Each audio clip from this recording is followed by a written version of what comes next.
कुछ भी successful career है ही नहीं। गली गली में फुटबॉल खेलते हैं, आप लोग भी खेलते हैं ना, खेला। आप सुनील छेत्री बन गया। सोशल मीडिया पर एक लाइन बहुत ही वायरल हो रही है, किसी जिंदा इंसान की बायोपिक मत बनाओ, क्या पता आगे की जिंदगी में वो हक दे। आजकल देखो किसी बंदे बायोपिक बन रही है, which is not a bad thing, it's great. लेकिन जो बंदा जिंदा है तो उसे बायोपिक कैसे बना सकते? वेट करो, क्या पता हक दे बाकी की जिंदगी में यार।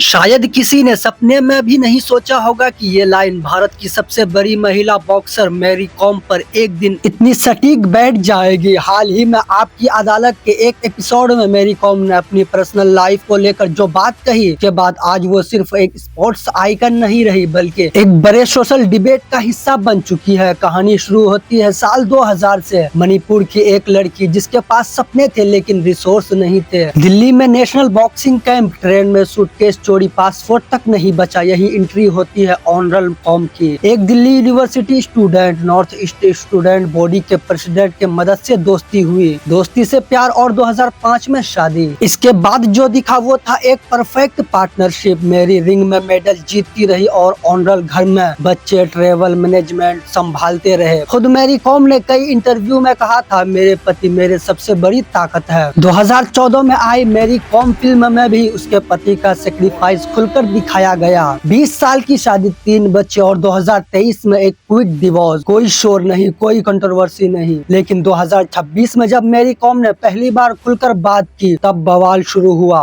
मैरी का कहना है कि ऑनरल ने उनके नाम पर लोन लिए, प्रॉपर्टीज खरीदी और करोड़ों रुपयों का मिसयूज भी किया। उनका ये भी कहना है कि जब तक वो फिट थी, रिंग में थी, उन्हें कुछ पता ही नहीं चला। राजनीति में जाने के लिए उन्होंने 5 से 6 करोड़ देने की बात की और चुनाव हारने के बाद रिश्तों में दरार, यहाँ तक कि आरोप की ऑनरल शराब पीते थे और जिम्मेदारी नहीं थी।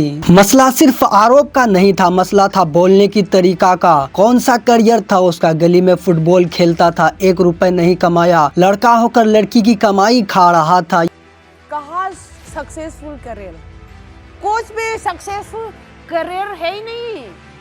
गली गली में फुटबॉल खेलते हैं, आप लोग भी खेलते हैं ना, खेला। यहीं से इंटरनेट भड़क उठा, क्योंकि सवाल ये नहीं था कि मेरी सही है या गलत, सवाल ये था कि क्या एक हाउस हस्बैंड की कोई इज्जत नहीं? क्या मर्द की वैल्यू सिर्फ कमाई तक सीमित है? ऑनरल का कहना है कि फाइनेंशियल आरोप झूठे हैं, उनके पास आज भी कोई पर्सनल असिस्टेंट नहीं है। I was living with her for 18 years.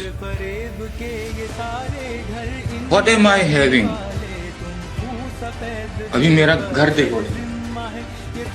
बच्चे उन्होंने ही पाले, करियर मैरी कॉम के कहने पर साइड में रखा। उनका दावा है कि उन्होंने ड्राइवर, कुक, क्रिएटर सबका रोल निभाया। मैंने ये सब प्यार और परिवार के लिए किया। वही उन्होंने मेरी पर एक्स्ट्रा मटेरियल अफेयर का आरोप भी लगाए। सच ये है कि हम सच नहीं जानते, हम सिर्फ 2 लोगों के वर्जन जानते हैं। लेकिन एक बात साफ है, अगर फाइनेंशियल फ्रॉड हुआ है तो कोर्ट है, अगर धोखा हुआ है तो सबूत है। पर पब्लिक प्लेटफॉर्म पर एक दूसरे की इज्जत उतारना किसी भी लेजेंड का शोभा नहीं देता। जब एक वर्ल्ड चैंपियन ये कहे कि लड़का होकर लड़की की कमाई खा रहा था, तो ये मैसेज क्या जाता है? क्या अब कोई पति अपनी पत्नी को सपोर्ट करने से डरेगा? क्या सेक्रीफाइस की कोई जेंडर होती है? मैरी कॉम एक महान बॉक्सर है, इसमें कोई शक नहीं, लेकिन महान खिलाड़ी भी गलत हो सकते हैं और रिश्ते टूटते हैं तो दोनों तरफ से टूटते हैं। शायद इसलिए कहा गया है किसी जिंदा इंसान की बायोपिक मत बनाओ, क्या पता आगे की कहानी पहले से बिल्कुल अलग निकले। आप लोग का क्या कहना है इसके बारे में कमेंट में जरूर बताना है। अगर वीडियो पसंद आए तो वीडियो को लाइक करके चैनल को सब्सक्राइब जरूर कर देना।